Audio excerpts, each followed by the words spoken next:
నేను చెప్పాల్సింది చెప్పా, ఇక మీరు ఏది చేయాలనుకుంటున్నారో అది చేసుకోండి అని సీనియర్ జర్నలిస్ట్ సాక్షి మీడియా యాంకర్ కొమ్మినేని శ్రీనివాసరావు చెప్పారు. సాక్షి మీడియా యాంకర్గా పనిచేస్తున్న కొమ్మినేని శ్రీనివాసరావు చేసిన వ్యాఖ్యల తాలూకా వేడి ఇంకా చల్లారకుండానే ఏపీ పోలీసులు ఆయన్ను అరెస్ట్ చేశారు.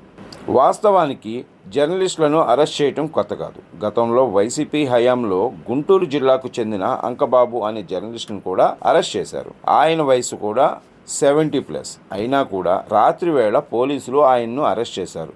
దీనిపై అప్పట్లో జర్నలిస్ట్ సంఘాలు గగ్గోలు పెట్టాయి. అయినా జగన్ సర్కార్ వినిపించుకోలేదు.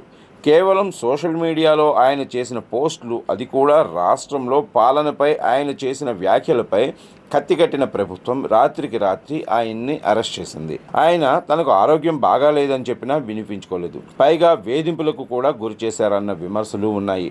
ఇప్పుడు ఏకంగా అమరావతి రాజధానిలో భూములు త్యాగం చేసిన మహిళలను ఉద్దేశించి చేసిన తీవ్ర వ్యాఖ్యలను సభ్య సమాజం హర్షించడం లేదు. ఎవరూ దీనిని స్వాగతించటమూ లేదు. అయినా వైసీపీకి తప్పని అనిపించటం లేదు. పైగా తాను 70+ అని, తాను సీనియర్ సిటిజన్ అని కొమ్మినేని చెప్పుకొచ్చారు. అసలు తనను అరెస్ట్ ఎలా చేస్తారని ముందుగా నోటీసులు ఇవ్వాలని కూడా ఆయన డిమాండ్ చేశారు. వివరణ తీసుకోవాలన్నారు. కానీ ఈ నీతులు, సూక్తులు, విధానాలు నాడు అంకబాబు విషయంలో ఏమయ్యాయి అని ప్రశ్నిస్తున్నారు ప్రజలు.